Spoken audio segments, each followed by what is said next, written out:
దివ్య సుమన్ల వ్యవహారం చాలా గుట్టుగా జరిగిందండి. అంటే గుట్టుగా జరిగిందంటే యాక్చువల్‌గా ఒక గుట్టు రహస్యమైన పని అప్పచెప్పాడు బిగ్ బాస్.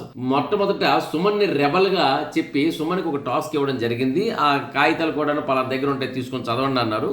నెక్స్ట్ ఏంటంటే దివ్య నిఖితకి ఫోన్ వెళ్ళింది. దివ్య నిఖితని కూడాను రెబెల్ ఎవరో అడిగారు. తను ఎవరెవరి పేర్లు చెప్పింది. కానీ నువ్వు తప్పు చెప్పావు, సుమన్ రెబల్ అన్నారు.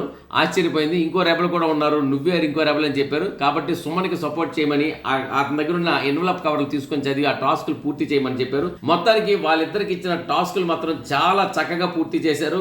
ఆ టాస్కుల్లో అనుకోకుండా పవన్ కళ్యాణ్ బకరా కూడా అయ్యాడు. ఎందుకంటే వీళ్ళు ఏదేదో చేస్తుంటూ అనుకోకుండా పవన్ కళ్యాణ్ రావడం, ఎందుకు అంటే ఏం లేదు పంచదార తినడానికంటే ఓహో అయితే నేనే ఉంటాను అడ్డు అని చెప్పేసి అడ్డు ఉండడం, ఎవరు రాకుండా చూడడం, ఇట్లాంటివన్నీ చాలా హాస్యంగా కనిపించి మరి రాత్రి మీద పాలు తాగడం సుమన్ శెట్టి, అదే విధంగా పాలు ప్యాకెట్లు తీసుకెళ్లి టాస్క్ రూమ్ లో పెట్టడం, వీళ్ళిద్దరూ ఓకే చకాస్ అనుకున్నట్లు వేలు చూపించుకోవడం, ఇవన్నీ కూడా చాలా గుట్టుగా జరిగాయండి. మొత్తానికి దివ్య నిఖిత సుమన్ ల కాంబినేషన్ అదుర్సు.